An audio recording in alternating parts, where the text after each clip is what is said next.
Good morning, everyone. That was good on the first go. I'm Roger Danvers. I have the absolute pleasure of joining you this morning for this very important special meeting of the Vision 2030 Jamaica Thematic Working Group. Before we move into our program, I invite Mrs. Samantha Wilmot Wilby to lead us in prayer. Please stand at your table.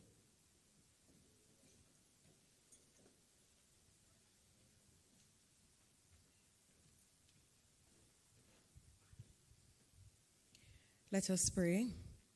Heavenly and most righteous Father, we come before you first and foremost to give you all the thanks and praise. Lord, you're such a good God, and you know it's right of us to begin our prayers giving thanks for all that you have done. Lord, all that we have seen thus far and those that we have not yet seen. Lord, we want to say thank you in advance. Lord, we're gathered here today and we don't take it for granted. Getting from point A to point B is a blessing. And so, Lord, we just want to say thank you for that as well. And we also pray for journeying mercies for those who are still on their way, those who are making their way to work or whatever it is that their destination is. Lord, we want to pray for journeying mercies. Lord, as we gather to do the country's business, Lord, and to discuss specifically the youth sector, Lord, I pray that you may touch our brain cells, that, our discussion will be fruitful, that the presentations will be, very satisfying to the mind, and it will also fuel future discussions for us ahead. Lord, I pray for our country, Jamaica, that as we recover and we make efforts to build back stronger, that you will be in the midst of it all. Lord, these and other mercies we ask in your wonderful, mighty name. Amen.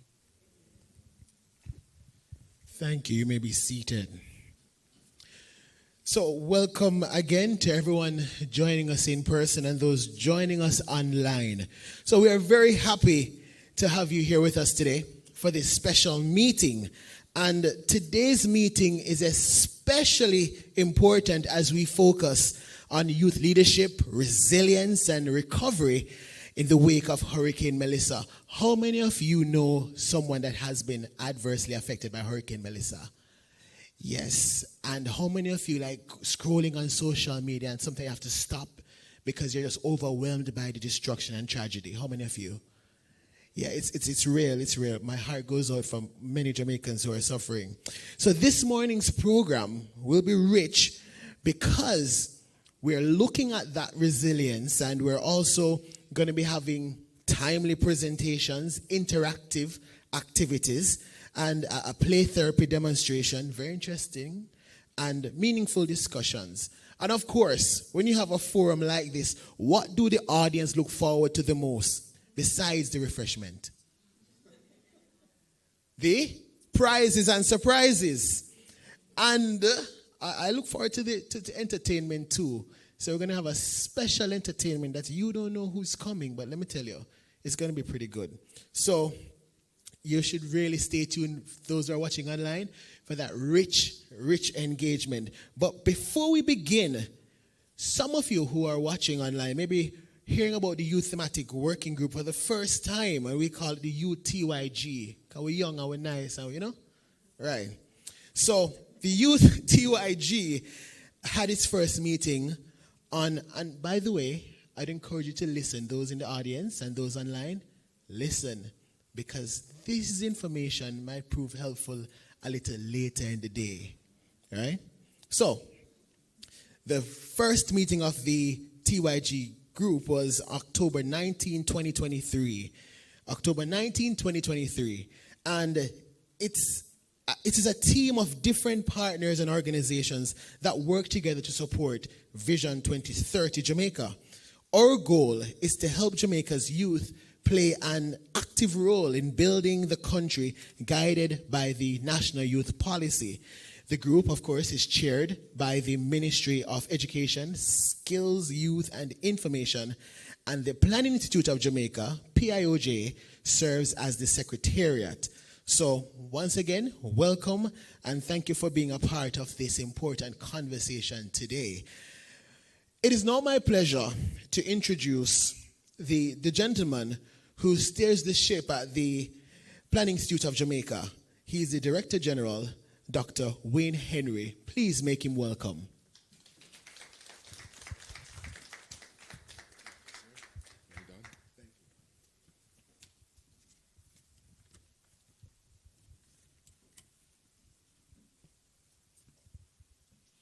Mr. Rajay Danvers, our Master of Ceremony for today. Ms. Yannick Williams, Senior Director in the Youth and Adolescents Policy Division of the Ministry of Education, Skills, Youth and Information.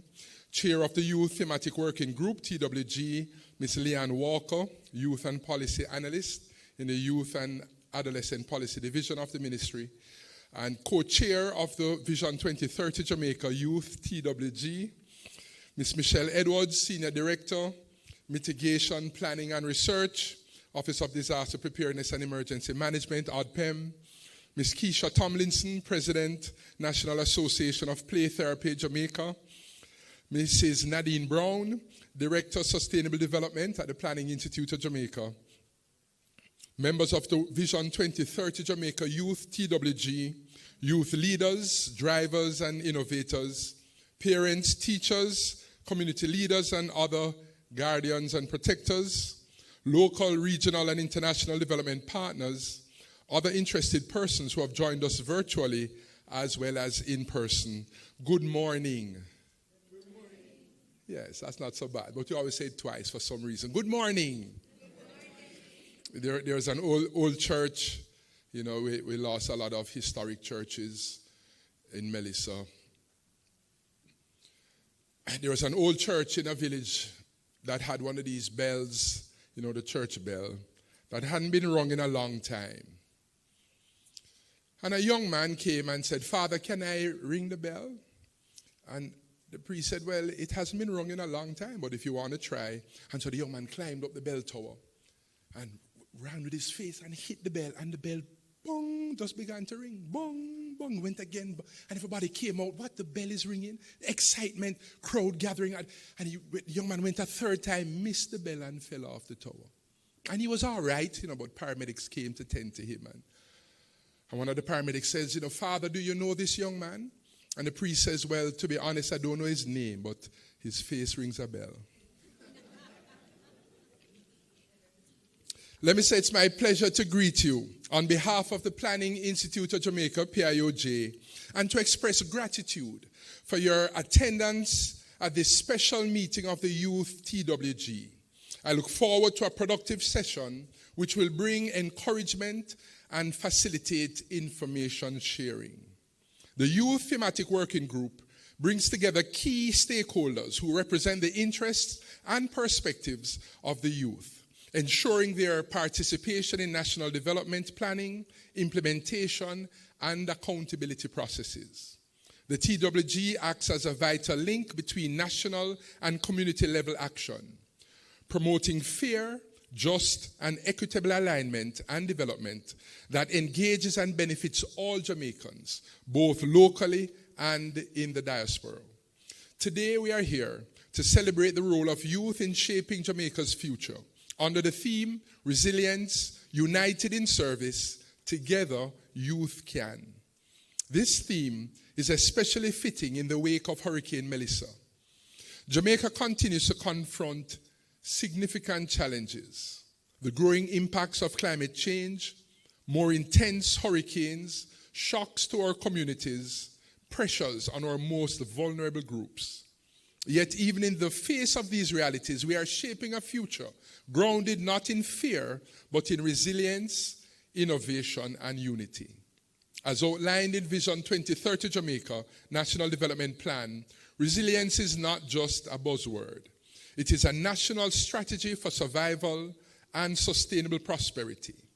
Jamaica cannot afford to remain in what the plan describes as vicious spirals of disaster losses and mounting recovery costs. Instead, we must move decisively into vicious spirals or virtuous spirals of preparedness, mitigation, and effective response. You, our youth, are essential to leading and sustaining this shift. Building resilience is not only about major infrastructure or national policies. It begins with knowledge, innovation, and education. Vision 2030 Jamaica commits us to strengthening hazard risk reduction education at every stage of the learning journey, from early childhood through secondary and tertiary studies and into advanced research. This means equipping you with the skills, tools, and awareness needed to guide your communities in times of crisis and to champion sustainable development. The plan also reminds us that resilience must reach everyone, especially the poor and most vulnerable. Our collective efforts through the Youth TWG and other youth-focused organizations and groups are therefore essential. You are close to the ground. You see the gaps, the risks, and the opportunities. You are the bridge that connects policy to real lives. Your projects, your advocacy, your example help strengthen the protective net for the communities that need it most. Across Jamaica, youth leadership continues to demonstrate what united in service truly means. Whether you are online driving digital campaigns or on the ground supporting hurricane recovery or relief, organizing community groups or developing innovative tech solutions, young people consistently show up. You remind us that resilience is not just about bouncing back. It is about bouncing forward, smarter, stronger, and more connected. As we begin today's meeting, I encourage you, both in this room and online, to keep three things in mind. 1, your voice matters in national development. 2, your ideas hold power to influence real policies and programs. And 3, your unity makes resilience possible because no single individual or group can do this alone. At the PIOJ, we remain committed to creating the spaces, physical and virtual, that allow young people to lead. Your energy, creativity, and courage are essential to Jamaica's development agenda. As we work towards achieving our long-term national development goals and sustaining our development gains, bridging gaps through 2030 and beyond, one thing is clear. You make Jamaica the place of choice to live, work, raise families, and do business. We must build the future we want with you and not for you. I invite you to share openly, collaborate boldly, and think beyond limitations. Let us continue building a Jamaica where resilience is a culture, service is a way of life, and youth leadership is a national strength. Life is going to rough us up. As my father and those predecessors would have said, life is not a bed of roses. If you want good, your nose, am I in the right place? In Jamaica we say, if you want good, your nose have to run. And life is going to throw us some things that we never saw coming in most of the cases. Life can be rough. And if you're going to achieve anything of moment, we have to learn the ability of resilience, the ability to get back up, the ability to press on in spite of challenge. Even when your feelings get hurt and you're gravely disappointed, we have to continue to press. Look at somebody beside you and say, press on. Come on, tell them, persevere. And a concern we have among even generations coming is sometimes we give up too easily. You can be on the brink, on the cusp of breakthrough. And because your strength gives out, because hope fades, you want to pack up your marbles and quit. But if we are going to achieve anything great, and that defines us as a Jamaican people, spirit of resilience, we have to learn to get up and continue to go forward. Resilience, united in service, together youth can. God bless you all.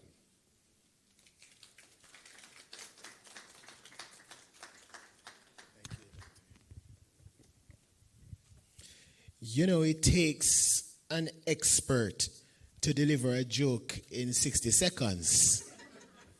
I was listening and that feeling that you get to say, let's see where this is going. But that face ringing a bell, truly connected. Thank you, Dr. Henry, for those powerful and insightful words. Through your remarks, we are reminded about the importance of partnership, resilience, and youth leadership as we bounce forward. As we what? Bounce forward. So at this time, we have a special announcement, right? So please join me in welcoming Ms. Leanne Walker, the policy analyst from the Ministry of Education, Skills, Youth and Information, and the chair of the Vision 2030 Jamaica Youth Thematic Working Group. Make her feel welcome. I would cheer, you know.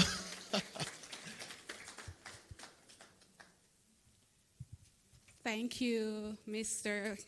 Danvers. I will be observing the protocol that has already been beautifully laid out by Dr. Henry. So, all protocols observed. Good morning, everyone. I am sure that we're wondering what is the special announcement today. I think some of our members may have an idea of what the announcement may be, but just to, I guess, get it out of the way. At the last meeting, we announced that our last co-chair, actually departed the group because he is a recipient of the Chevening Scholarship. So he's away studying in England, he's doing a master's in engineering. So the announcement is for our new co-chair. I just want to say that it went through the regular protocol and it was confirmed by the Permanent Secretary's Office of the Ministry of Education, Skills, Youth and Information, and it was also confirmed by the Planning Institute of Jamaica. So let's just get into it. I'm not going to say the co-chair's name until the last minute. So based on the bio, you may have an idea of who the co-chair is because that person actually sits among us, right? So let me go into it. Our new co-chair is a visionary Jamaican leader, widely recognized for his passion, dedication, and transformative impact on youth and communities nationwide. He holds a bachelor degree, a Bachelor of Science in Public Policy and Management, with a minor in Management Studies from the University of the West Indies, providing him with a strong foundation in leadership, policy, and organizational development.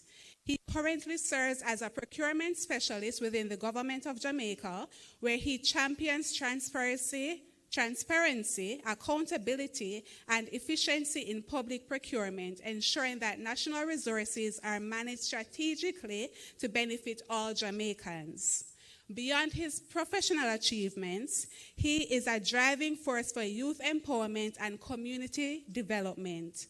As the founder and executive director of Aspire Jamaica, he has created programs that have positively touched over 13,000 individuals across 5 parishes, fostering leadership, resilience, and civic engagement among young people. And based on that response, I can tell that someone already knows who the co-chair is, right?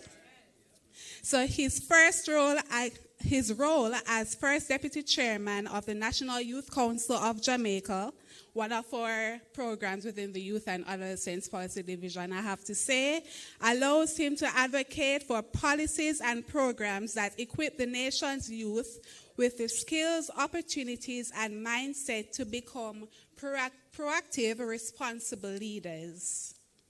Our new co-chair also contributes to national and local development initiatives as a member of the Manchester Parish Development Committee, bringing strategic insight, practical experience, and a youth-focused perspective to shaping policies and programs. His extraordinary contributions have earned him national recognition and regional recognition as well, some of which include the Prime Minister's National Youth Award for Excellence in Nation Building. He's a recent recipient of the last Prime Minister's National Youth Awards. Also, the Ignite Caribbean 30 Under 30, he's also an awardee.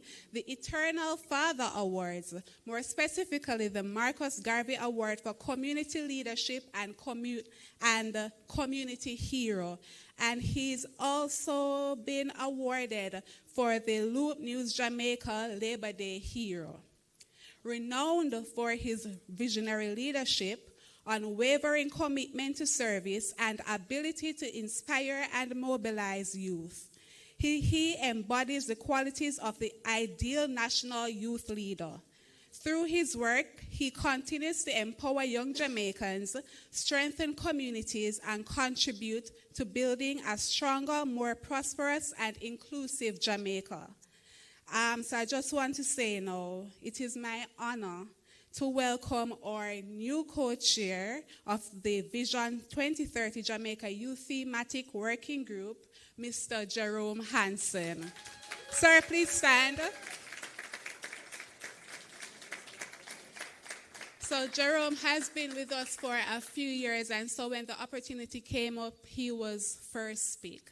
So I just want to say that you will hear from him later on in the program when we go into part 2, as you see on the agenda. So congratulations, Jerome. It is well deserved.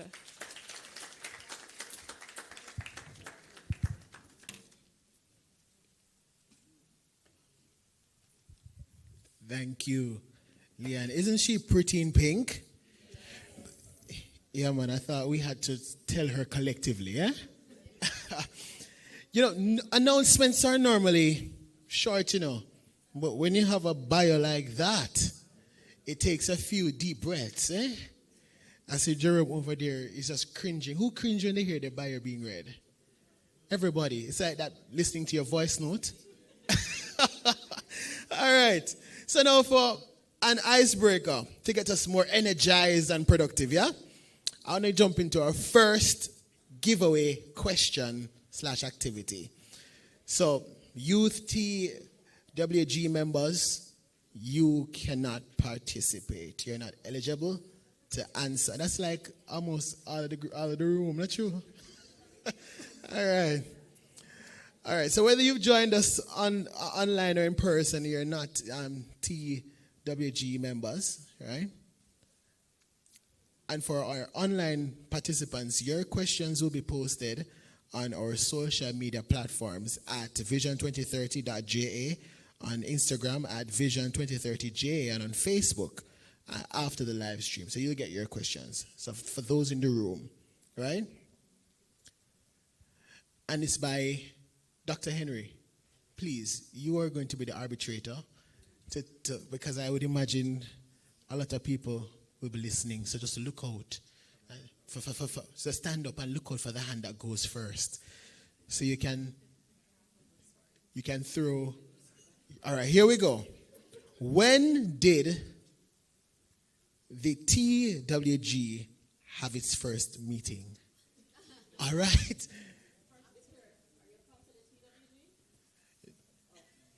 No, she is? You are? She's not. What's your name? Tracy Williams. Which group are you from? Aspera. Oh. Aspera, Jamaica. Yes, tell me the answer. October 19, 2023. Round of applause. Wonderful. You'll be getting, there's somebody famous who says, you get a car, you get a car. Toy car. But Samantha will make that presentation. Please come up.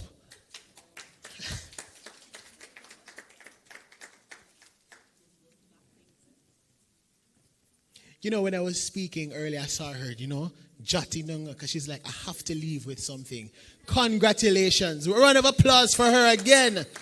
Yes. If I'm like you, I'd pay attention to what I'm saying so that you can walk away with something in your hand. Not true? Right.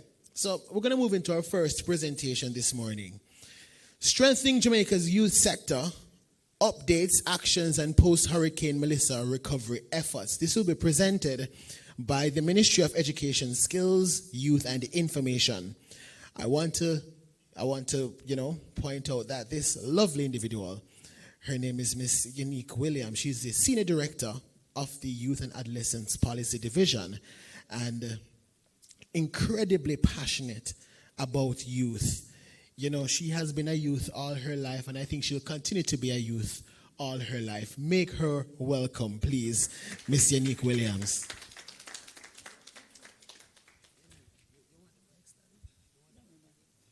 Thank you, Mr. Danvers, the charmer of all charmers.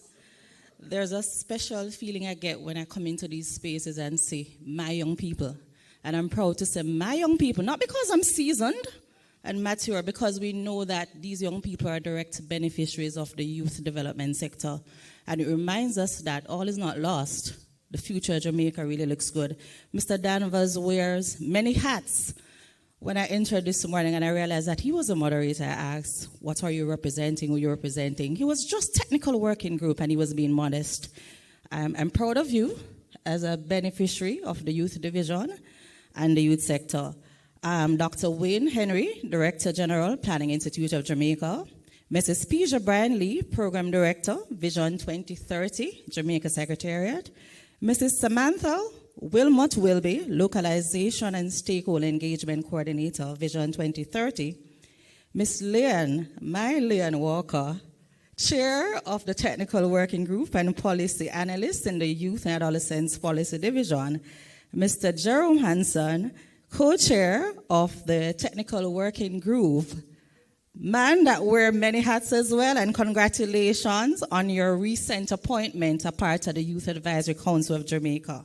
All right? You added on to the many accolades that Leon highlighted. Congratulations. We have Ms. Keisha Tomlinson, President, National Association Pay Therapy, and Mrs. Nadine Brown, Director, Sustainable Development, PIOJ. I have my own team members from the Youth and Adolescents Policy Division of the Ministry of Education, Skills, Youth and Information. And I see my partner in development, Dr. Timar, from the Planning Institute as well, from the Planning Division in the Ministry. We have our other staff members from the PIOJ, our youth stakeholders, friends of youth development. Good morning.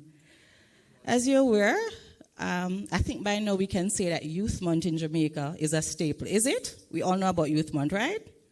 All right. So in November, of course, we celebrated Youth Month, but in a different modality. In our usual fashion, we started our intense planning as early as maybe August, September. We had our lovely proposed ideas. We had a calendar full of activities. Young people like the excitement, they love the business. And I want to also pause to acknowledge the coordinators of the technical working group who quickly pivoted after the aftermath of Hurricane Melissa. One of the lovely proposed activities we had was a youth stakeholders forum. And we started to plan. We were engaged in intense planning like everything else. And what you see here is a manifestation of how creative we are, innovative. We pivoted to have this conversation. So a big up to the team from PIOJ led by Mrs. Wilby and Leanne Walker, Peja, and the team. We really quickly pivoted to have this special technical working group meeting. So we had a slate of activities. We have the likes of the National Youth Parliament. I know National Youth Council of Jamaica proposed their lovely in-residence annual general meeting. We were thinking about Global Night. We were thinking about going to our remote spaces, to have the Panda Corner, to have our mobile YSCs. But little did we know that a little Melissa was on us. When Melissa fell on the 28th, I think for one, and the team here can support, it took me a minute to really, accept what was really happening. But I was rather impressed to see how organic youth development really has become and how seamless these youth leaders have been in the space where you have a National Secondary Student Council, DG, you have a National Youth Council of Jamaica, you have the Court of Youth Parliament that really weren't all that affected because they didn't get to sit in Parliament, mock the parliamentary system, for want of a better word. But we're really willing to advocate for themselves, get international partnerships, NGOs to help to support the national relief efforts. It took the division a minute because everybody was looking at us, how are we going to respond? And this brought me back to COVID. In COVID, when COVID happened, everybody else kind of was taken aback, and we were called as creatives to find a solution and have a response. And so we navigated everything to an online modality, and it happened. And we had such an impactful youth month nonetheless. It was same in this modality. What we did as a youth division, as a ministry, was, and I speak and represent the youth sector, we quickly pivoted to support the national relief efforts. So whatever our youth leaders were doing, we were there amplifying that. And what we wanted to do is not just to go in communities, because it was ceremonial, we wanted a moment on social media. We wanted to go in communities where young people were, where people were untouched and underserved. And so we took on 6 relief interventions across communities. I underestimated it when we went on the first one. It was sort of an assessment. And I said, we can go down. But we realized we're doing 3 days per week. So we were going into St. Anne on Monday, going into St. Elizabeth on Wednesday. It took a toll on us. But when we went there, we were reminded as to why we are the tycoons in the industry of youth development. We were just impressed in terms of how resilient our people were. We didn't necessarily go only to distribute care packages, but I know this is really the forte of the PIOJ, but we wanted to get information from young people. How are you affected? How can we support you? Youth development is not one-off, and it's not just a conversation. And so we're very deliberate in basically talking to young people. We have an intervention that we call Pandicana. And Pandicana, P-A-N-D-I-C-O-R, Pandicana is where we reach young people where they are in their organic spaces, talk to them. Where are you? Especially those of our NEET youth. We know who our NEET youth are? Lisa? We know our NEET youth. All right. Especially those of our NEET youth, we basically have conversations with them. What are you doing? What are your inclinations? What are you interested in? What are the aspirations? And we see how we can engage those young people. What we didn't realize that those relief interventions gave us the opportunity to have those pandicorners where we log. Simone had a tablet and she was going around with some youth volunteers collecting information. How can we support you going forward? And though Youth Month did not mirror the creative, fancy modality that we were accustomed to, we were able to make serious impact in terms of how we can refer some of these young people to formal education opportunities, formal training opportunities, and also connect the dots with our youth empowerment officers across Jamaica and our youth innovation centers. I want to just name a couple of the communities that we were able to impact. So we went to Trelawney, we went to Woodgrove, Litchfield, we went to Hanover, Kingsvale, Cocoon, Blenheim. I'm not sure if the pronunciation is on point, DJ, you can correct me for this one, Blenheim. St. James went to Pitford, Granville, St. Elizabeth went to Springfield, Pisgah, St. Anne we did Liberty Valley, Shooters Hill, Summerhill. And we had our lovely partner on. The Heart and Estate Trust is a constant support and partner to our youth development initiatives, particularly Prime Minister's Youth Awards of Excellence and the National Youth Month. And so they led the initiative, particularly in Westmoreland, with their young people distributing care packages. The division, with support from the National Youth Month Committee, distributed over 1,000 care packages.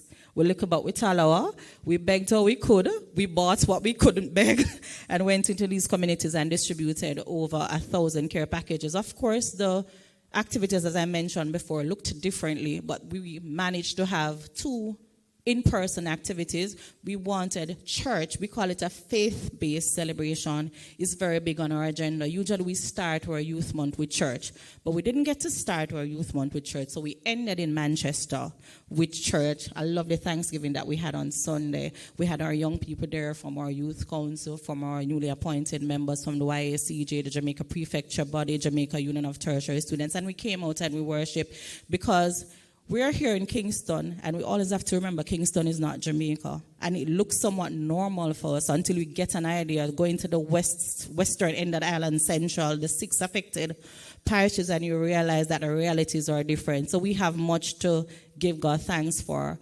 High on the agenda for Youth Month, Leon would have mentioned it, I alluded to it earlier, we were able to announce and appoint our new Youth Advisory Council of Jamaica, and this is the 5th cohort of the Youth Advisory Council of Jamaica. Is a 20-member council that facilitates continuous engagement of young people in youth development policy and programming actions of government.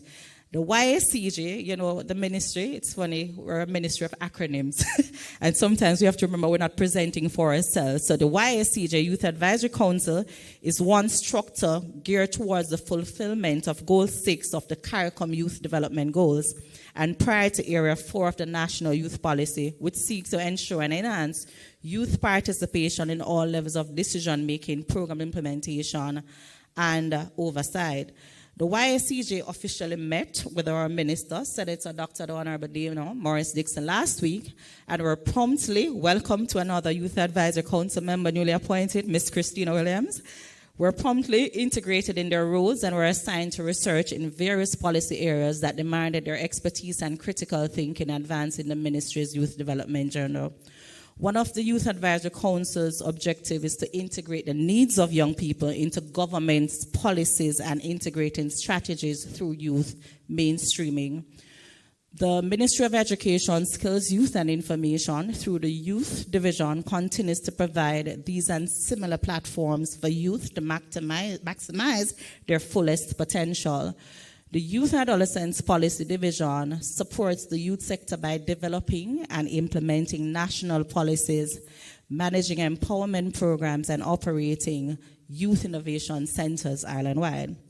The YAPD focuses on 6 core areas for youth development based on the National Youth Policy 2017 to 2030. Policy and planning, program implementation, youth empowerment and participation, skills and capacity building.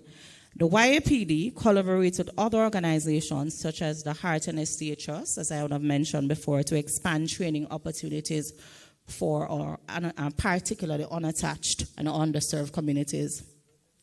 The successful implementation of Jamaica's national youth policy relies on coordinating efforts with multiple stakeholders.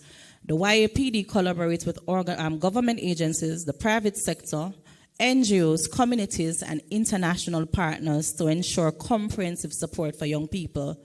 The YAPD enables positive youth development through policy initiatives, programming, and participation, partnering with stakeholders to ensure inclusiveness in education, employment, and well-being.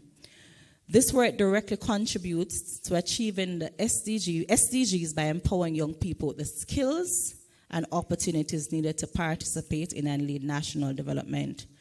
The Youth Division continues to be a training ground for young people.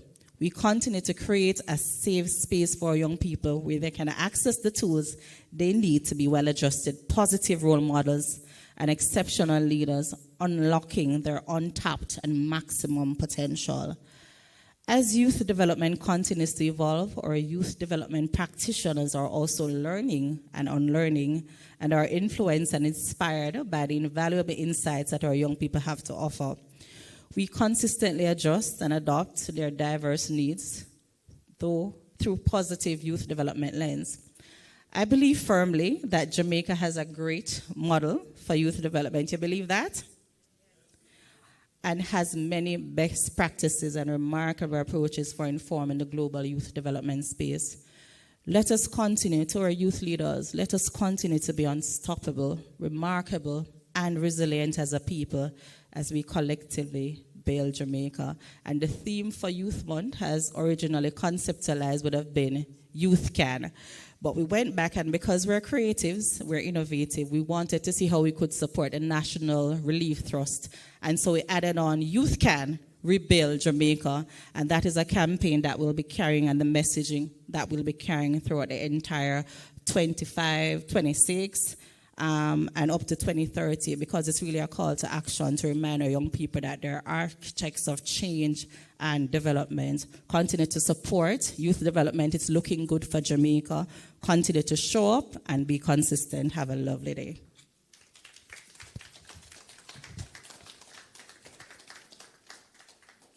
Rebuild Jamaica. There's a video.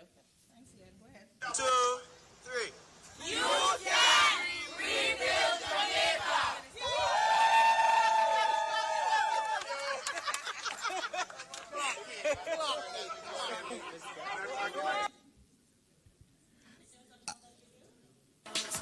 We shall rise. and spread our wings once again. We shall rise again. With the help from our brothers and our friends. We shall rise again. We've done it before, now we can do it once again. We shall rise again. Take a bit of help from our family and friends. A moment of change and now it's fading. The warning is sent, no reason why. We gather our strength and we are not willing. Pull together now. To do what it takes to save some lives. Oh no, no. Tragedy came and really gave us. Wow, that was pretty good, pretty good. You know what was interesting from Unique Williams' presentation? You know, she said the ministry is really the tycoons in youth development. Isn't that interesting? And isn't it also interesting that the ministry demonstrated in COVID and in Melissa's response its ability to pivot? And most of us who lead in organizations and serve can attest to that opportunity that you have, that you are shifted in a direction to change course, to pivot. And it's pretty good that we have that ability as a people to respond to challenges that comes our way. Now, a pretty interesting part of today's session, we're looking at healing through play. Healing through play.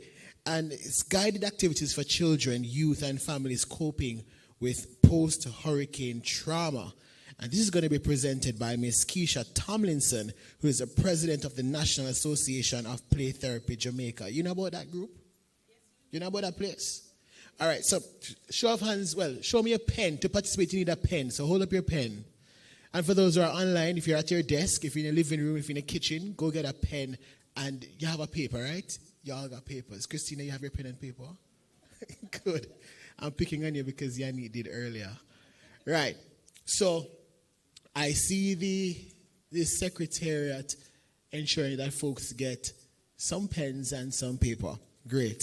So, Miss Tomlinson, the floor is yours.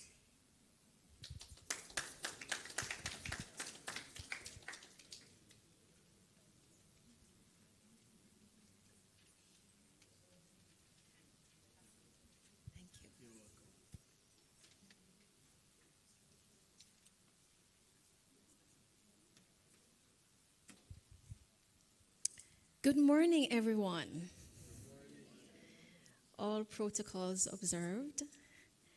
Good morning to those in the room and those joining us online. Thank you for being here today. So today's my task to explore with you how play can support children, youth, and families in the recovery process after the hurricane. Now, as the National Association of Play Therapy, our mission is to promote play as a bridge to healing, safety, and resilience.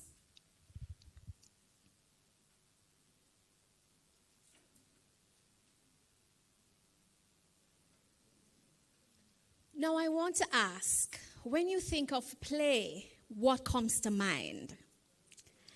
And I want you to reflect, and those who are online can type it in the chat. What was your favorite childhood game? I want to hear from you. What was your favorite childhood game? What were the feelings and thoughts that went through your mind when you were playing that game? Who taught you how to play that game? I'm hearing Dandy Shandy. Yes, I used to love that one. What was the feeling attached when you played Dandy Shandy? Let me hear some feelings. Happy. Yes.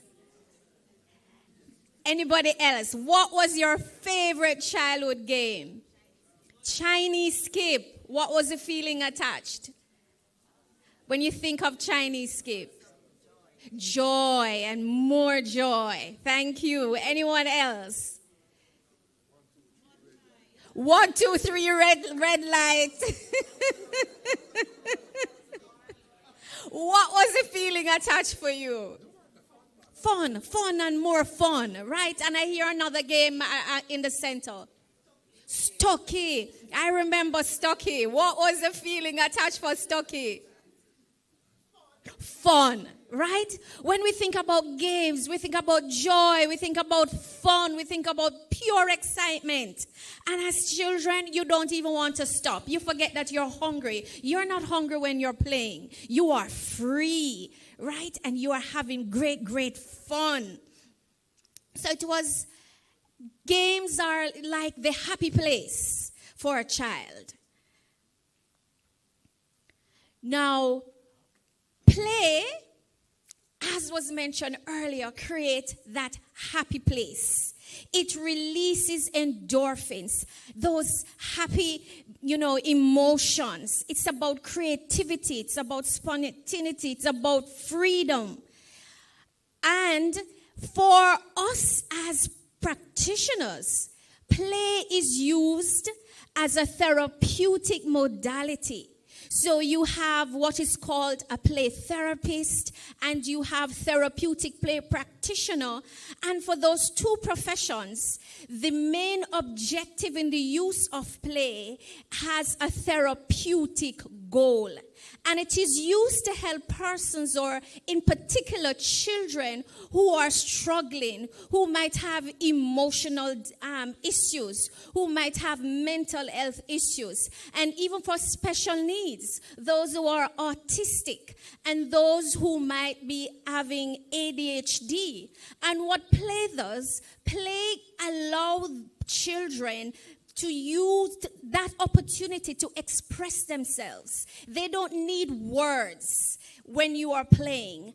And so therefore it helps them. It's their language. Play is a language of children, and toys are like to them, that medium that they can communicate. Is toys become their words. So they will select particular toys to use in the therapeutic space that speaks for them. Play allows children to understand and to process what's happening around them.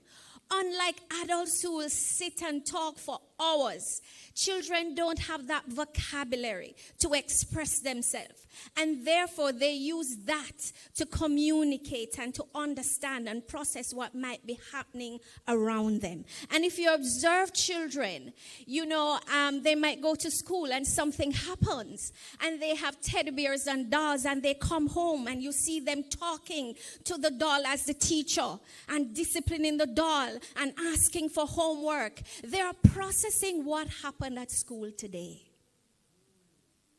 in a way that they can understand. Now, we are going to play this morning. And so, I want you to take out your paper and your pens. And if you have a pencil, that's fine. Pencil or pen. And this activity, we're not going to cheat. Raise your hands, those in the room who are honest people. Raise your hands for me if you're an honest person. Excellent. Excellent. Very good. So we will have no cheating this morning. And I want you to close your eyes. That's the first instruction. And remember, we're not cheaters. So we're going to keep those eyes closed. And then I want you to draw a big circle on your paper with your eyes closed. A big circle.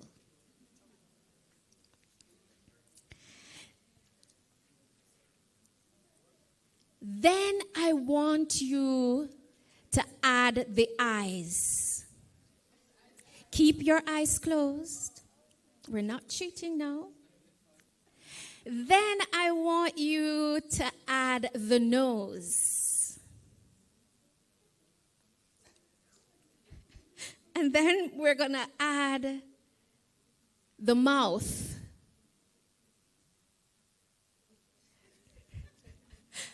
And then we're going to add the ears.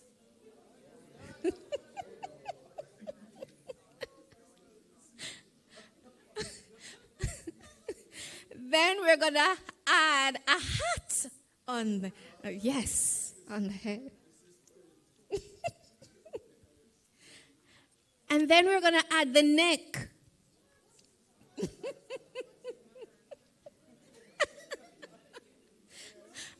And then we're going to add a scarf around the neck.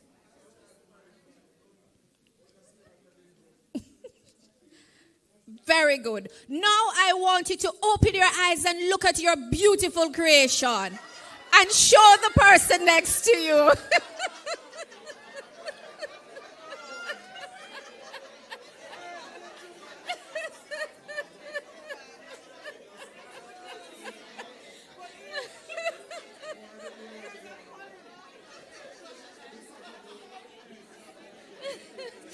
How did we do? I hear lots of laughter, but how? Did it make sense? Are we seeing a face? Are we seeing the hat on the head? Do we have a neck? Were we able to create that neck? Do we have the scarf? Very good. Now, the question is, how did that make you feel? Fun in the end or fun doing it? What other feeling did we have? It made you relax. But when you look on the drawing, what are you seeing? Is everything in alignment? Are the eyes in the right place? No. I am looking at a drawing and I see the mouth is way off, like it's about to drop off the face. Oh my. and I'm seeing the neck not really connected very well. And the scarf is on the floor, not around the neck, you know, almost as if the person can't see, you know. And in the same way, when we think about the hurricane, it was as if we lost our balance. You know, just like you, the children experienced some strong emotion. And there was a lot of disruption and chaos, especially in parts that were badly affected by the hurricane. And as adults, we experienced shock, fear, anxiety, that sense of helplessness and confusion. Everything seemed, you know, chaotic. Children also have these feelings as well. Just like us. They experience fear, separation and loss, grief, numbness, regression. You know, certain things that they used to do, all of a sudden they're not able to do that anymore. Having nightmares, wetting themselves, you know, being very anxious. And so, why play? That's the question. And why play after a crisis? We play because if we don't play, we will pay. If you can't laugh, if you're not able to move your body because trauma is stored in the body. So if we can't move our bodies, if we can't play, if we can't laugh, if we can't relax, then we're going to pay. And who are we going to pay? The doctors. We're going to be running to the doctors for medication, for stress, for pain in the back of our neck, headache, tension, headache, shoulders, you name it, anxiety, can't sleep at night. But if we are able to play and play as a family, some of you, you know, you may be able to remember those times you used to play as a family. And it was a way of connecting at a deeper level. Because in this setting, mommy and I are like on the same page. Right? I'm not being judged.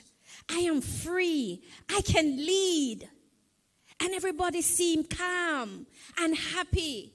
And I have the confidence to express myself more and more freely. And certain things that children would not normally say, somehow during this play moment, they're able to get into those deeper things with you. And so, we play before the crisis and we play after a crisis. And as a family, you play together to help create that balance. One of the things that happened after the hurricane is that we feel unbalanced. We're trying to find our footing or grounding once again. And somehow play can help to ground us again. It helps in regaining that sense of safety for the children. It helps in releasing overwhelming emotions, in rebuilding our problem-solving skills, and in connecting with one another once again, restoring hope.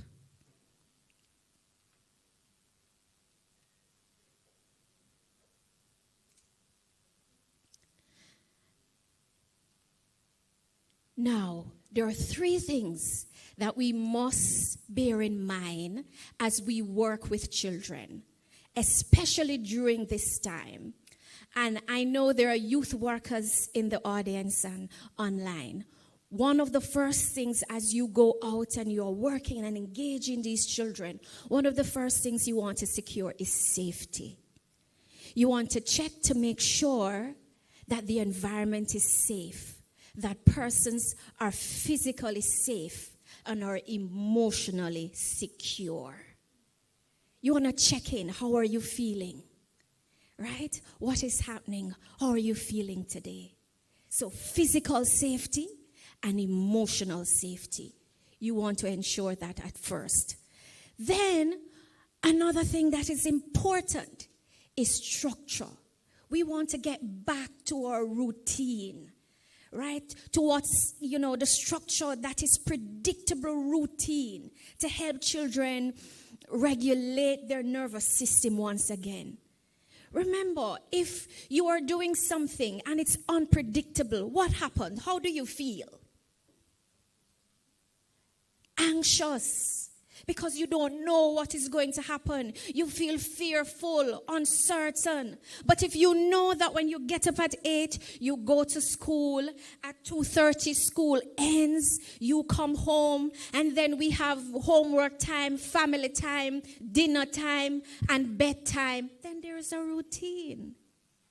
Right? And so your body now will respond normally. Right? And as we wrap up, another thing that is important is expression. And so it is important for us to create the opportunity for children to express themselves. Express themselves through various creative forms.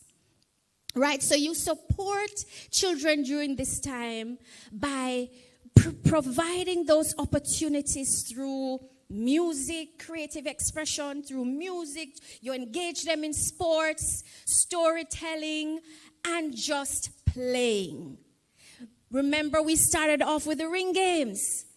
Even ring games, board games, whatever little activity that would enjoy joy and pleasure and fun. You want to engage the children during this time in those activities that will help them to regulate their nervous system, that will help them to relax, that will help them to feel safe once again. And for us, it's important for us to play. If we don't play, then we will pay. Thank you so much.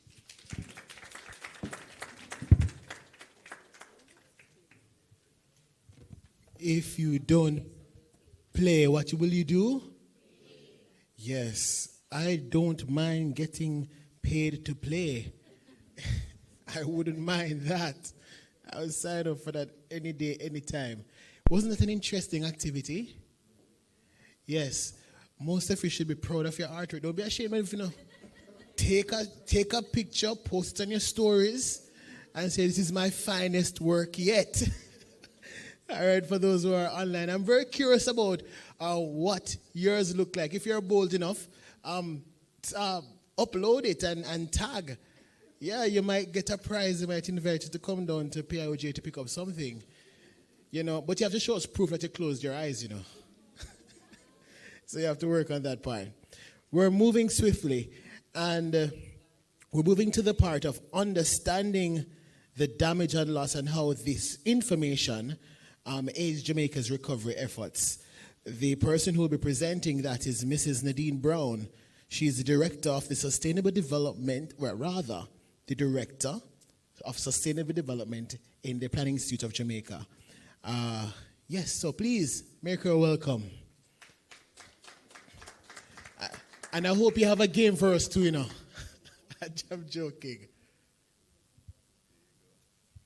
Good morning, everyone. All protocol observed. Good morning to everyone who is joining us online. One thing Keisha didn't say about playing is that sometimes you get some scars. I still have Dandy Shandy scar right up here. So, anyway, this morning I'll be speaking to you a little bit about measuring the effects and the impact of disasters and how the PIOJ fits into that particular process. Okay. All right, so many of you are familiar with headlines like the ones you're seeing on your screen. After any given disaster, what we often see is the cost of the disaster on particular sectors, whether it be infrastructure, whether it be on housing, roads, whatever the sector may cover. And you may often ask what drives these figures, who comes up with these figures, and why do we need to know the cost of the effects of a particular disaster? Well, this presentation will try to answer some of those questions. We look a little bit at our vulnerability as a country, what disasters have in common, the role of the PIOJ in the disaster risk management framework, and what post-disaster impact assessments look like. And we'll just touch a little bit on youth considerations in the disaster impact assessment process. Some quick facts about our vulnerability, which most of you would know already. We are vulnerable to a number of natural and climate-related hazards. Now, while we are vulnerable to other types of hazards, man-made hazards as well, I'm going to focus the conversation more on the hazards that we're most familiar with. So we are familiar with earthquakes, floods, landslides, storms, hurricanes, and slow onset events like droughts and sea level rise.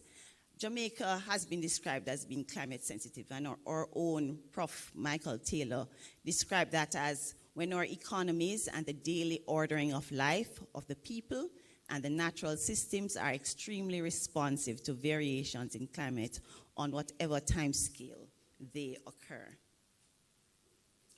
What makes us climate sensitive? Just where we're located. We're in the Atlantic hurricane belt. Since 1940, we have had over 60 storms and hurricanes.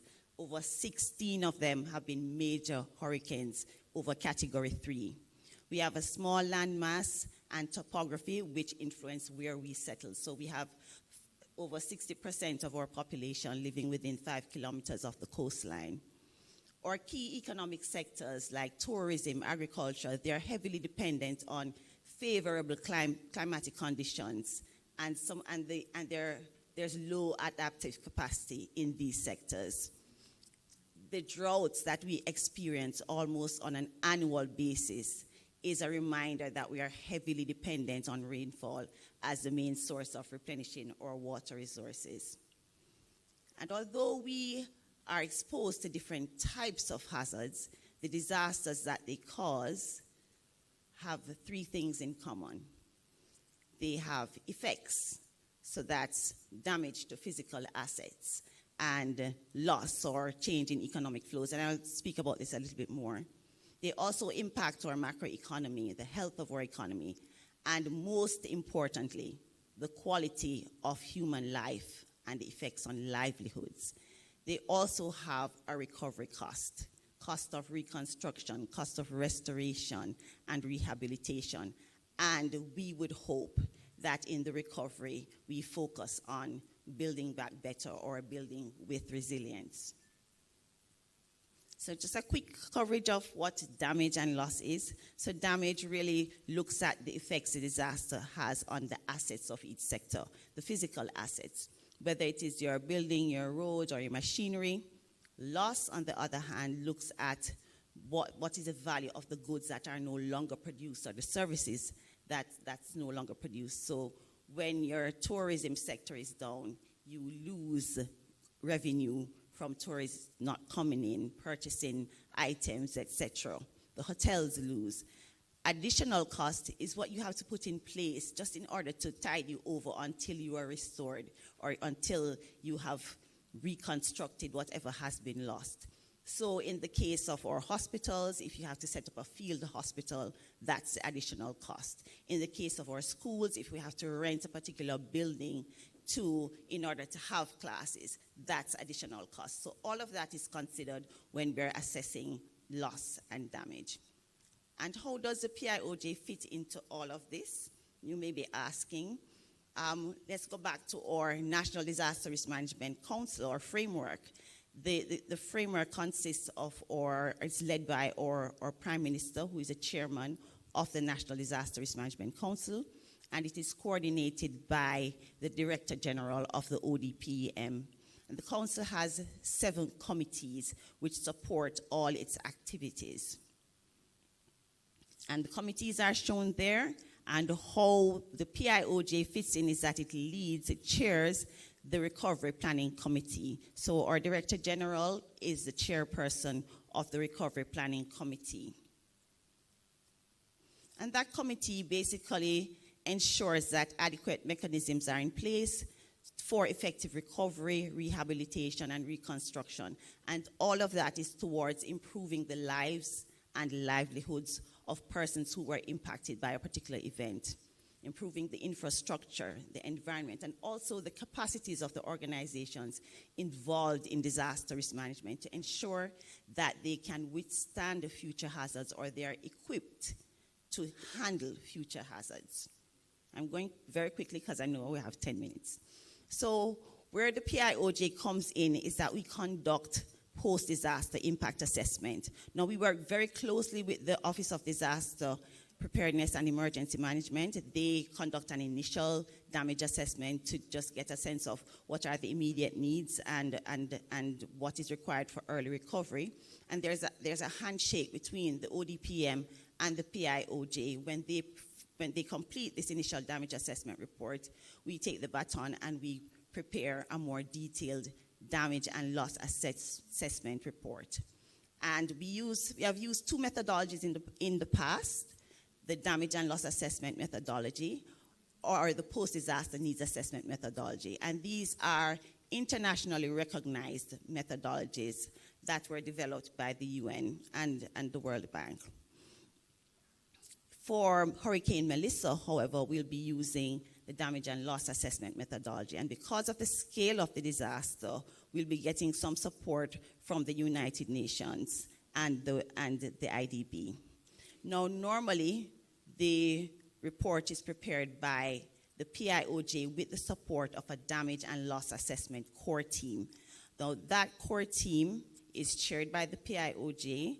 It's placed on alert at the start of the hurricane season, but really it should be placed on alert at the start of the year because disasters can occur at any time.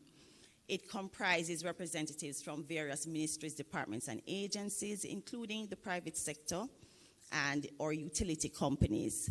And we basically, whenever there's a disaster event, These various sector representatives are responsible for collating the information on damage, loss, additional cost related to each sector. So they prepare sector reports that's submitted to the PIOJ, and we compile a larger report, including a section that looks at the macroeconomic impact of the disaster, and we basically provide the government with a cost, an overall cost of the event and the impact on GDP. So the Institute pulls this information together and submits the report to the Ministry of Finance and the public sector with a cabinet submission, and that is submitted to cabinet. So what have these reports, how do they support the recovery efforts?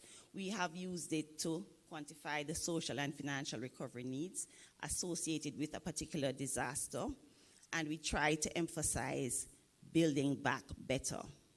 We use it to identify whether there are resources within the country or international resources that we can access to support our recovery efforts. We also use it to design and implement resilience building projects. For example, out of the Hurricane Dean report, there was a Hurricane Dean Studies project which generated vulnerability assessments for 4 communities which were repeatedly impacted by hurricanes and storms. And these reports and maps, etc., were handed over to the municipal corporations for those particular parishes. We have used it to support the preparation of policies and plans, and one very important policy is the National Natural Disaster Risk Financing Policy. And we have also used it to define government priorities of intervention by geographic area, sectors, and population groups. And I'll speak a little bit about the youth shortly. And this is just a quick overview of the estimated impact of natural disasters as a share of GDP over a number of years from 2000 to 2024. And I guess by the time we put Beryl up there, it will supersede all of what you're seeing there now.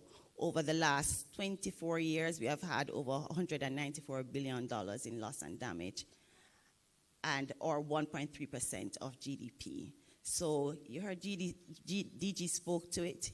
He said that we have to get out of this cycle of loss and damage and having to recover and using resources that are scarce, etc., to recover. We have to come out of this cycle and build back better. Okay, wrapping up.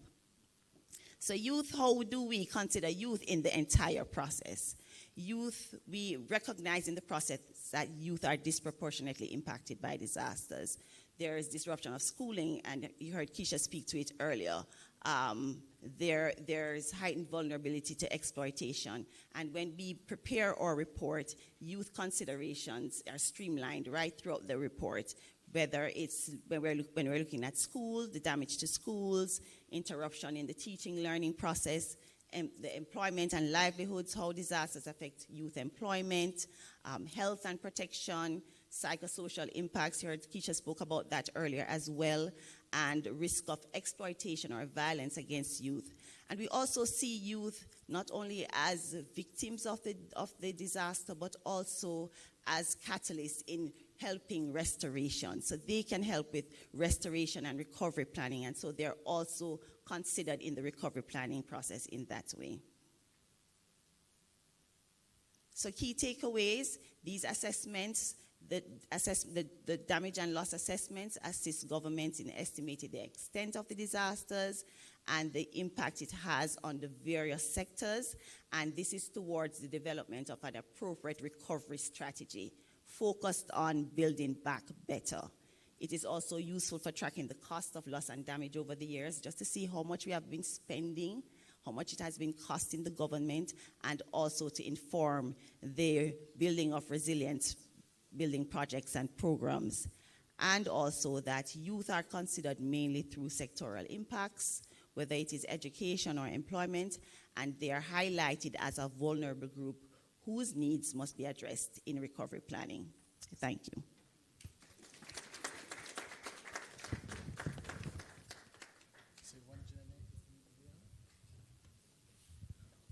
194 billion. I wonder what we could do with all that money as a country today. Wow, that's a lot of money. So, here's another icebreaker for you with another question. All right, just reminding those who are online that you can participate, and your questions will be posted via the platforms, Instagram and Facebook, at vision2030.ja. So, which committee of the National Disaster Risk Management Council does the PIOJ chair? Which committee? Oh, Dr. Henry, remember, you have to, right. You're appointed until the duration of this. And by the way, you can't put it in ChatGPT. Again, which committee of the National Disaster Risk Management Council does the PIOJ chair?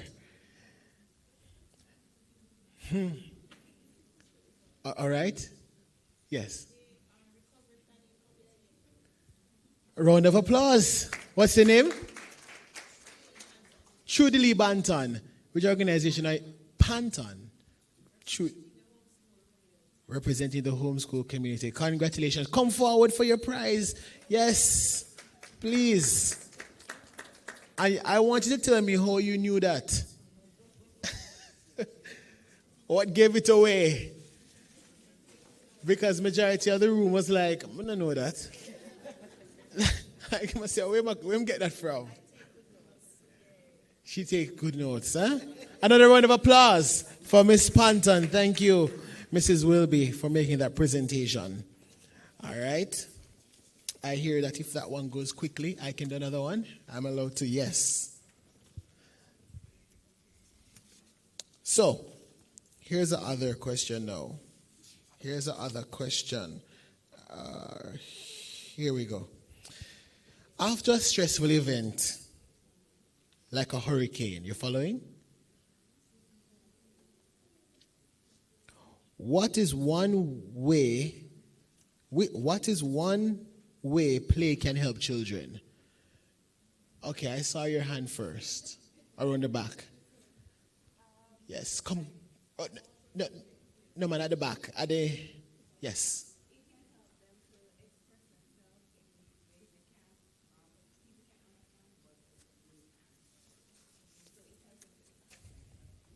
Judges, a round of applause. All right. What's your name? Samantha Johnson. From which organization? The ministry. Oh, the Peace Building Ministry. A round of applause. Samantha. Yes, we'll come to you with your prize. Good. We're moving.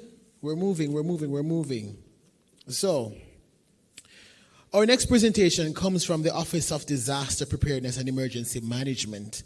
Hurricane Melissa. We're zooming in on Hurricane Melissa. We're looking at the national impact and a youth-friendly guidance for recovery.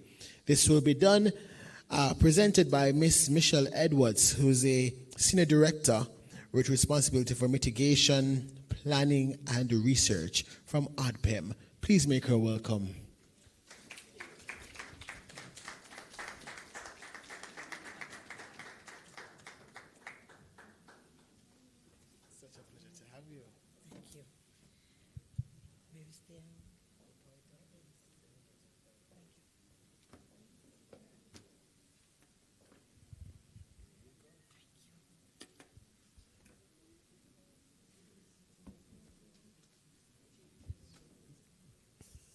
Okay, good. Is it still morning? Morning. Good morning, everyone. And it is so good to be here. I'm learning so much about the youth thematic aspects of the Vision 2030. And that is a very good thing. So, Hurricane Melissa. National impact and the role of Jamaica on youth in recovery and resilience. And I just wanted to just put these questions forward. Why youth leaders matter in disaster recovery? And three of the things that sort of crossed my mind, that youth account for a significant portion of Jamaica's population, and youth are tomorrow's leaders. The young people are first responders in their households and communities, and the youth-led innovation strengthens national resilience. So that is just a little opener. So we look at a little bit on the national picture for Hurricane Melissa. We look at the assessments that have been done, which is a critical part of the national disaster response process. And we look at some of the sectors that we work with, and then the role of youth in disaster management. So, as we all recall very vividly, Hurricane Melissa, traveling south of Jamaica, not too sure what she was trying to do, but eventually made a turn towards the western end of the country and causing significant impact to the western section of the island. So you heard a lot about damage and loss and costs. So I won't bother to go into that, but just to note that this hurricane affected us on the 28th of October, and it is the strongest storm that has affected us since 1988. Now, in terms of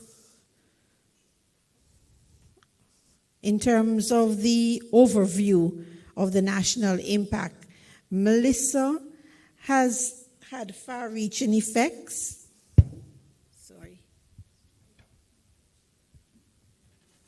Has had far-reaching effects and impacts across Jamaica, affecting communities, infrastructure, livelihoods, and critical services. And while coordinated preparedness efforts reduce casualties, the storm caused widespread destruction and placed significant pressure on the national response and recovery system. Now, based on the track of the storm, and that is the red line in the middle of this diagram here, if I can use this pointer properly. Okay. We have it coming across the western section of the island. And incidentally, one of the things that struck me was that we heard that Melissa made landfall at a place called New Hope. I don't know.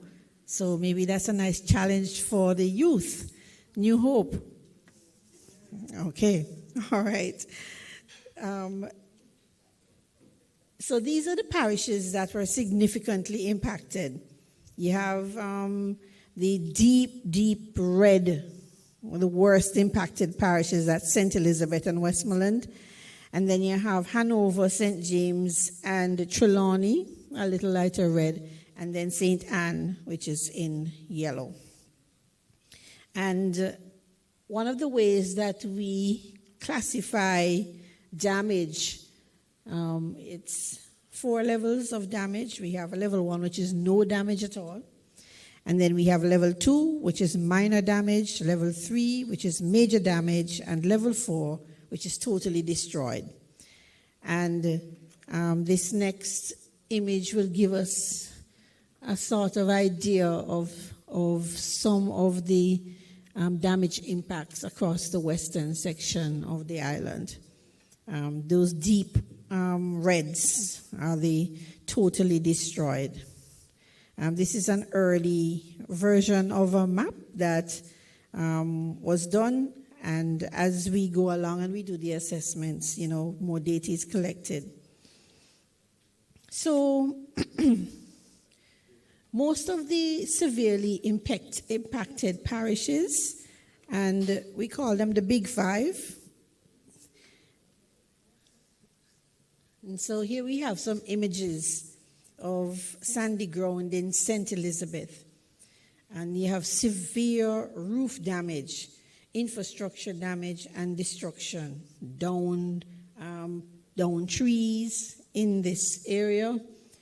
We have, I think this is Black River Hospital, which is totally destroyed.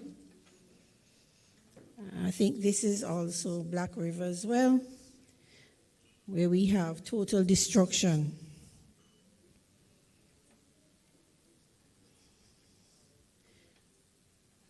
Okay, Black River.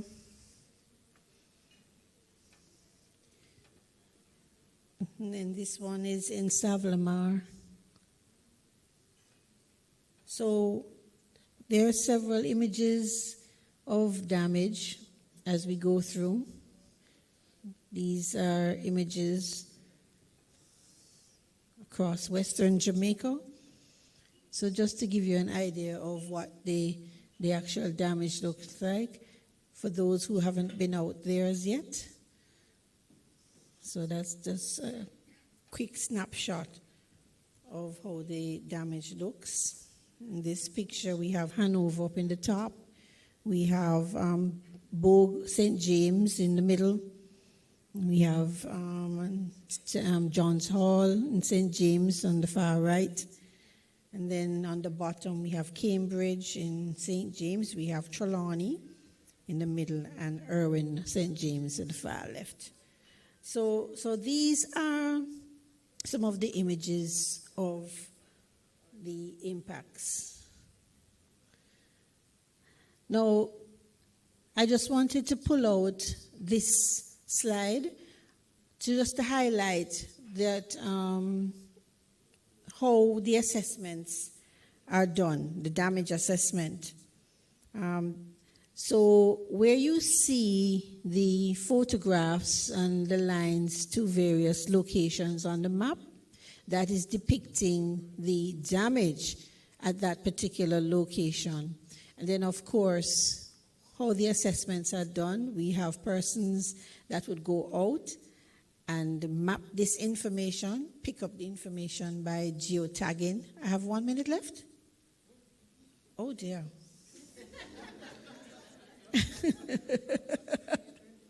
Okay, see, I'm getting all involved in this thing. All right, so in terms of some of the challenges and the successes that we have had, some of the successes strengthened early warning and communication systems. Of course, before the hurricane, we had a lot of information that was coming out from the press briefings that the government was having, information that the RPM and the Met Office was providing, and so on. Then you have, of course, the broad use of SMS messages, and the providers were able to send messages to persons, their cell phones, so that we could have information. Some of the challenges now would be things like access. That slowed down us getting into a lot of the communities in the rural areas that were impacted. Some of the innovation that took place, we had drones, the use of drone mapping, use of GIS and GPS damage assessment reporting, and the use of satellite imagery. And of course, this is an example of how the satellite imagery was used, those areas that we see with the blues, flooded areas that were flooding. And so the satellite would pick up where the water was lodged and located in some of these areas. So that is satellite imagery. And one of the innovations that I wanted to talk about, and I know that young people would probably love this, it's called Chat Map. Anybody ever heard about it? So it is your WhatsApp, and you can pick up the location where you're standing, and then you take a photograph, and then once you carry that back to your office or wherever, you can put that on a map. And so you have the location mapped and you have a photograph. And that was innovation that was used in Melissa, where we called for the public to be empowered in using this technology, the chat map.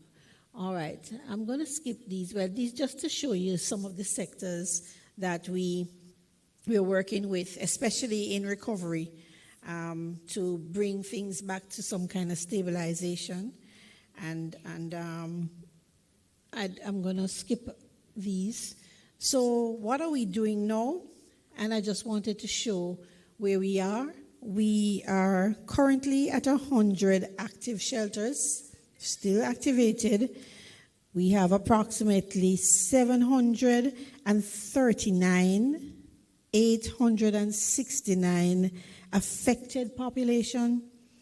We, of course, have 45 deaths, and of course 259 approximately 1,000 packages that have been delivered. Over 300 million in humanitarian, in meals delivered as well. And of course, the utilities, the restoration, and the damage assessment continues for the utility companies, and we hear that information daily. So I just wanted to just quickly get to what is it that youths can do to support disaster recovery. And one of the things that would be quite important is that youths can do things immediately after a disaster.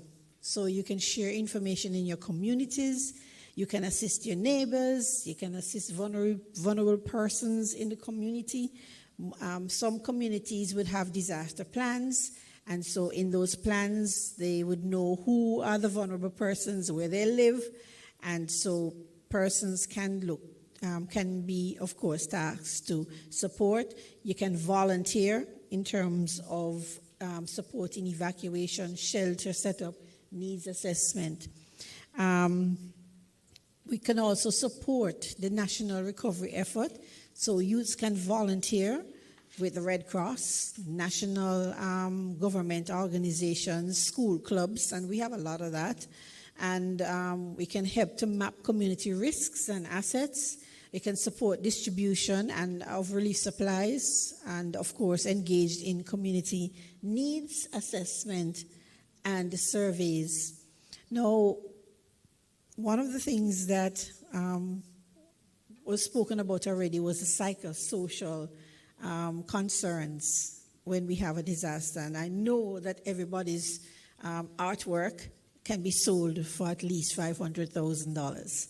That was done today. But notwithstanding, we must learn to recognize the signs of stress and anxiety and trauma among our peers, and of course create this space for youth, for children to be able to recover. And I liked the word routine. I think the presenter before spoke about routine, and routine is even good for adults. So, and we're seeing here some initiative by the Jamaica Constabulary Force, where they say JCF Cares, and this is an initiative where they're looking at helping our children, especially in those affected communities.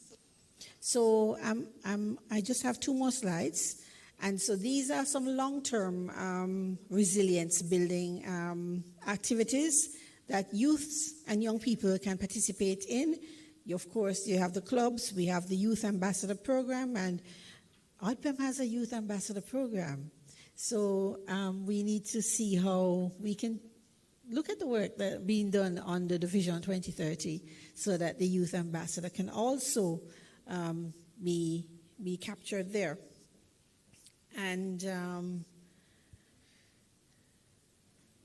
I just wanted to speak about one groundbreaking event that took place in 2021, when Jamaica hosted the regional platform for disaster risk reduction, which is a conference, a big conference for the Americas, all of the Americas, that was held here in Jamaica.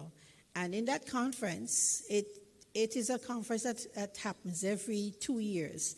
But for that year, the very first time, Jamaica included in its in the conference planning a youth forum for DRR, and that was a space where young people were able to articulate their issues on disaster management, and there was a whole day of presentations and initiatives that young people participated in. So, in closing,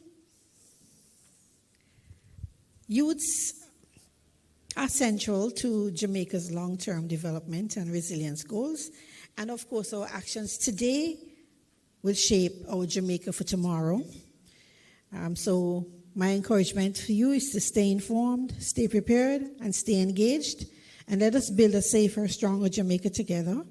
Youth leadership is the engine of resilience. And I must congratulate you on your theme, Youth Can Rebuild Jamaica. Thank you.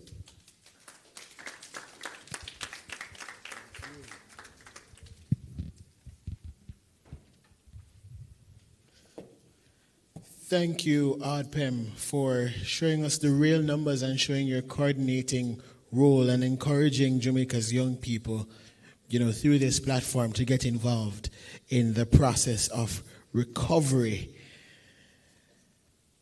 It's now time for a special surprise, right? It's an entertainment segment. And now I want you to get ready a little bit. We're going to shift gears and we're going to move into a high energy performance. And here you'll see all the latest moves. But there's a caveat. The first segment, you'll be watching High Flames dance. But the second segment, I'm going to leave it until I get back. Ladies and gentlemen, make some noise for High Flames.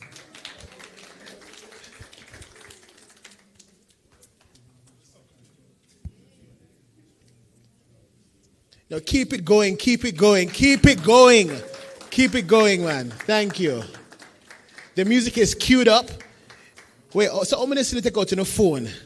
You have to get this on TikTok. You have to go on live. But wait until I hear time. I want to see if Dr. Henry know how to, Don't get me started. I see him tell you, I'll embarrass you all, right? Dr. Henry, we're not talking about your dance moves, we're talking about our dance moves. I see, I like that. We're talking about fling and, wait, is fling there? No, that's a long time. Dash. Yeah, we're not talking about Miss Carrie go bring come. We're not talking about the scare. We're talking about our type of music, No, mental, no, not Yannick era. We know the song I say, no, not Yannick era. We're talking about take it easy, I will do. Remember, you're a youth for life. High Flames ready? They're queued up. Dr. Henry says the young people don't know about bubbling. But I have you know that every time we think we've gotten enough, Ding Dong comes with something new again.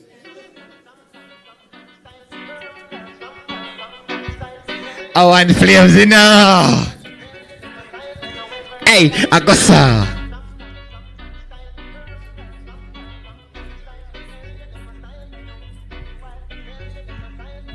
Hey, I'm Mr. Come, me selector, play the selection. Me want dance till a morning. Hey, bend up your right hand, swing it on the left hand. I'm gonna kick off the ball like me Sam. Boss a rocker, show me you just had a rock, you make you. You know see it say a kaka run it down, a kaka mash it up, a kaka make you dance and a kaka make you bust. So swing your hand, so we go, boss a dance, get you rock. Hey, show them up at me say rock. No wall fatty she a dance. Move your feet like you a slide pan a gas. All me granny she a dance. If you want see grandpa, just give me. And me say come me select and play the selection. Me want dance till I'm morning. Hey, bend up your right hand, swing it on the left hand. I'm gonna kick off it. Boss a rock car, show me touch the next one. Touch the next one for me. I want flames in now. Go so.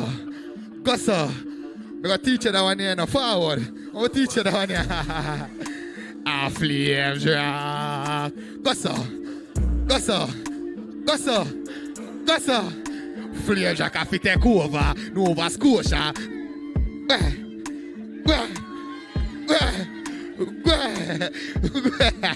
I say, baby, take a. Boy.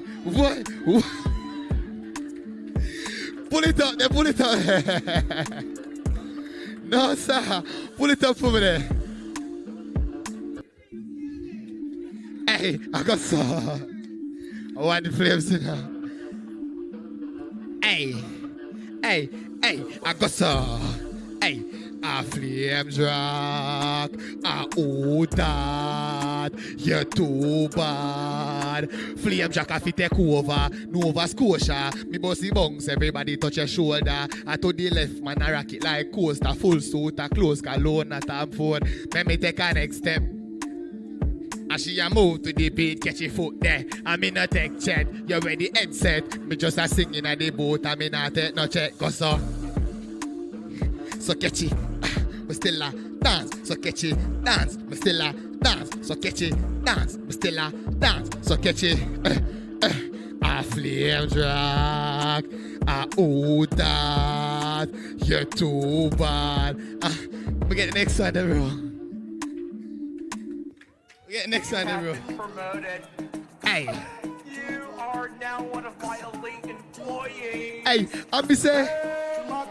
Full of style, so me skiller than them. We a bring back a dance Macarena, but then all a over on the place. We not hear from them from when we a put in the work. That's why we a me a take it to them from Stokey. Now me kill the beat, come in a rookie. Still a sling shot smooth with it. We not crooked. Everybody do the dance, go so. Hey, and everybody do the dance. Brandon a mash up in a better. Catchy dance, baby dirt a winner. 1 Maca, 2 Maca, 3 Macarena.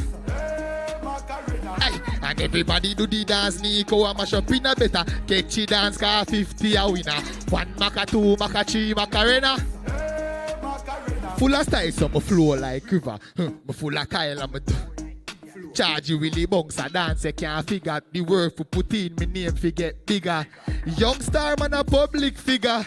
Big bima a drive and never see that. You catch a flame jack, me do it and never see that. Do the dance, go so. Hey, and everybody do the dance. Brandon a mash up in a better. Catchy dance, baby dirt a winner. 1 Maca, 2 Maca, 3 Macarena. Hey, and everybody do the dance. DJ a mash up in a better. Catchy dance, car 50 a. I got introduce the high flames them too no. Baby dirt there. Where baby dirt, watcha. Baby dirt. Baby dirt. Baby dirt. Baby dirt. Baby dirt. Baby dirt. This is 50. A 50. Watcha. A 50. Hey. A 50. Hey. A 50. Hey. A 50. Hey. A 50. Hey. A 50. Hey. This is wibble. Alright, watcha. Wibble. Wibble. Wibble. Wibble. Wibble. Wibble, wibble, and this is ding, watcha. I ding this, I ding this, I ding this, I ding this, I ding this, I ding this. Wait, this is DJ, a DJ, watcha, a DJ, a DJ, a DJ, a DJ, a DJ, a DJ. Touch the next one, bro. That player, man. Touch the next one. Next one. You have been promoted. Alright, look like the selector now, no more, I guess. The next one.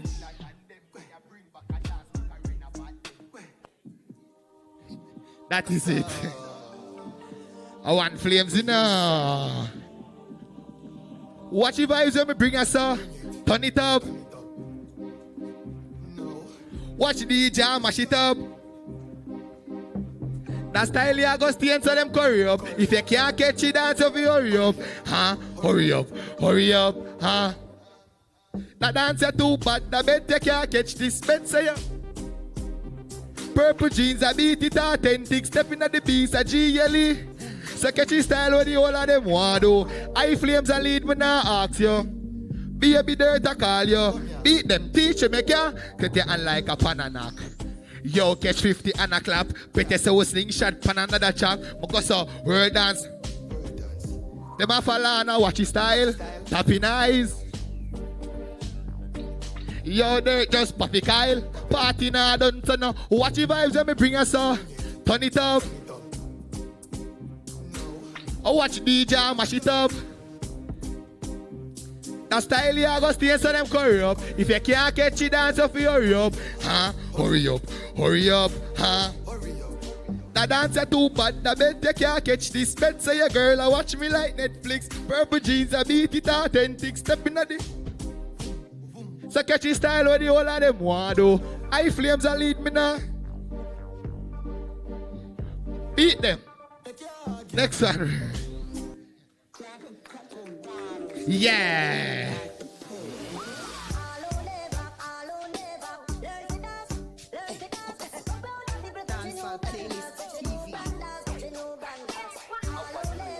Catchy dance now. Baby dirt a dance though. Let me chew, make me punch them. Me still a scoop, catch a bounce there. Mash up the place and do the like them water bump there. Looney Tune and no cartoon. New for the G I teach you no better come a class. None of you can. Me a mouth and speak good.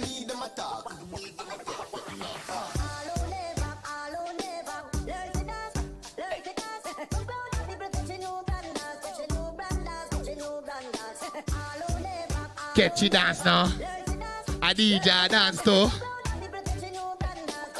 Hey, give me the next one there quick. Alright. That one named Gorilla Bongs. Gorilla Bongs. Gorilla Bongs. Gorilla Bongs. The dancer is and the moody.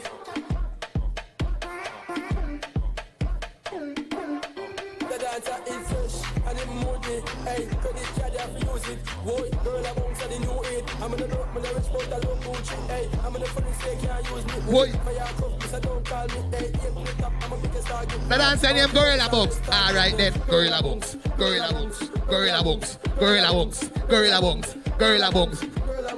And everybody know a belly buster. A belly buster. A belly buster. A belly buster. A belly buster. A belly buster. A belly buster. And the brand new dance, so me a teach it. Gorilla Bongs take a girl pan a trail him. Yeah, make up your face of the reason. Just make up your foot, give me knee lift. Alright, slingshot. We have a new one. Put that one on. Touch the next one there. One more. Get that crazy. Hey, I got some different style man I come here with.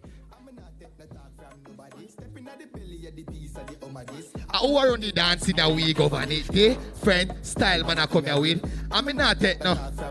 Stepping at the. Alright then. How are the dance name? Give me a little bit. Give me a little bit. Little bit. Give me a little bit. Little bit. Give me a little bit. Give me a little bit. Little bit. Give me a little bit. Little bit. Give me a little bit. Little bit. Give me. Hey, that is it. Big up on yourself. I want high flame. That wonderful, is it. Wonderful. A round of applause. Round of applause. Make sure you catch it, you know. Yo, listen to me. Yo, boy, DG. Well on. There are some people on my program that should come up here. All right. There are some people on my program. May I invite Miss Yannick Williams? May I invite Mrs. Nadine Brown?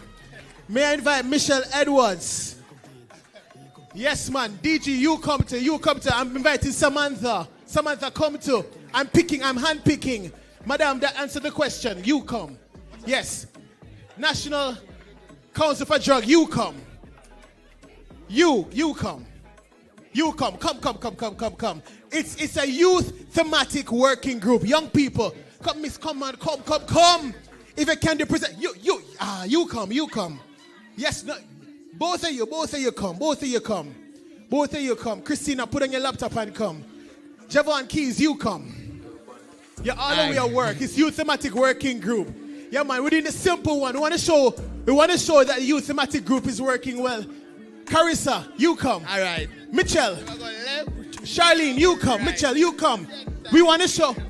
Simone, Jerome, Leon, you come. We want to show Jamaica that the young people are versatile. Yanni, come. You can't lead young people and can't dance. Leon, come, Leon. Simone, come quickly. DG, I want you in the middle right here. DG, come in the middle right here. Yeah. We're going to do something for those who are at home. You have to catch this now. Watch out. What to Charlie? No, they can't lead young people and can't dance. Come, Mr. Mitchell, come. Quickly. All right. So you know. High face, come at the front right there, someone. Moe, give us the instruction. All right. Give it the instruction. So we're going to go left, and then we're going to go right. Yeah, left and then ready? Right. Yeah. Ready? All right. 5, 6. Hold on. You're teaching which part the left there? Which left? Over there, so. Only that left there. That left there. And then over there, so. That right there. That right there. That right there. All right, so for the first time, ready now, teach me. Left, right. Yeah. Left, right. Left, yeah. Right. All right. Left. Show the next dance move right. now, so we'll learn the part there. All right. Down. All right. Teach me. Teach me. All right. So after this, what will we do after that one then? Where you want to? No, teach me. You want fling? All right, that's the third one. All right. That's the third one. All right. All right. Fling. All right. So that's the 3 moves. You know, there's slingshot. And then slingshot. 4 moves. Yeah. 4 moves. So it's a 4 move dance. Class, they get it? We're going to put it together now. Everything together now. So left. Yeah. Right. Yes. Left. Right. And then we're down there. And then we're down there. And then we're down there. Then we're going to fling now. One more fling again. Fling now. And then we're going to slick shot. Sling. All right, that was a practice. When you ready last time? Last time. You can't tell DG. You can't tell. All right. Ready now. Last time. Ready? All right. So 5, 6, 7, and. All right.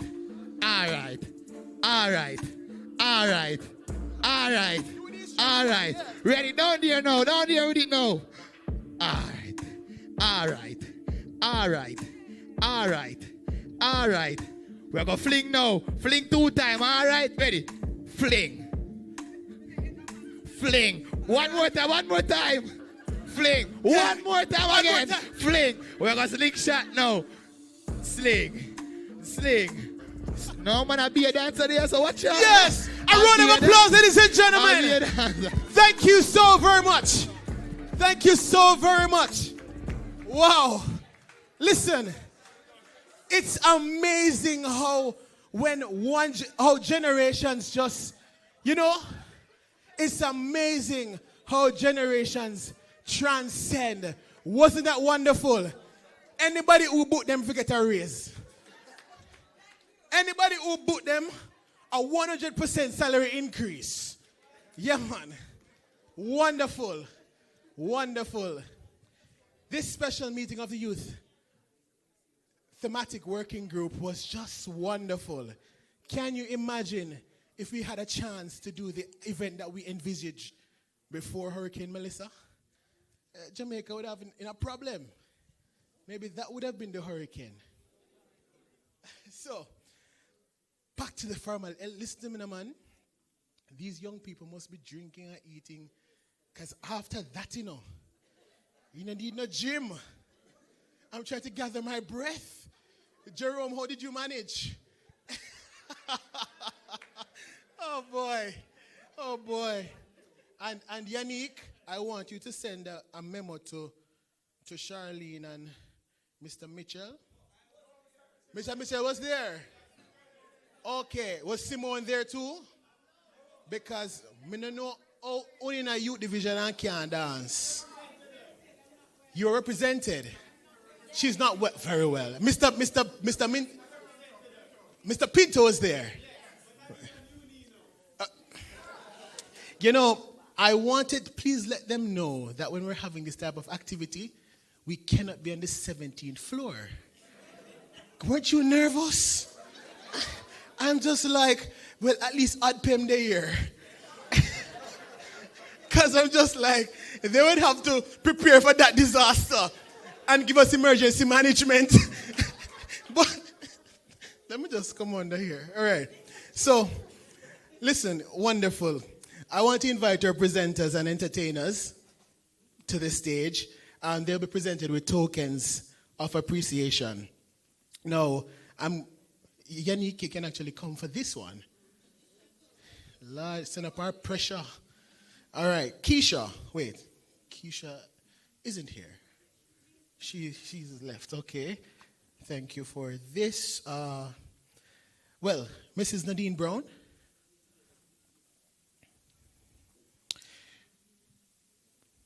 Give her a round of applause. She will be presented by Ms. Nichols, Research Officer, Vision 2030. Thank you so much for your presentation. I beg you, oh Lord. And Michelle Edwards. Did Michelle come up when we asked her to dance? She was here? Michelle, you have a special art of expanding 1 minute beyond measures. Listen to me. You are tremendous. I would love to learn that skill. Thank you so very much for your presentation from ODPEM. Michelle Edwards is the Senior Director in the Mitigation, Planning and Research Unit at ODPEM, Office of Disaster Preparedness and Emergency Management. Okay, inviting High Flames to come back for a presentation. Please. Don't you think this young man has a big, bright future?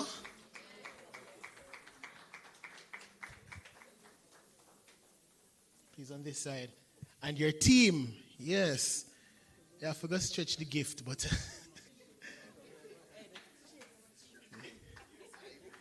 Yes. Another round of applause for High Flames. Please, book them, book them. ODPEM, book them. Ministry of Youth, book them. Who is there? National, everybody, book them. As a matter of fact, gentlemen, I have management services if you don't. Right. I'm not seeing the other folks, but ladies and gentlemen, this brings an end of the open session of our program. We extend heartfelt thanks to all our presenters for their valuable insights and to everyone who contributed to this morning's discussions and activities. Special thanks to those who have joined us online. I hope that you participated wherever you were watching from.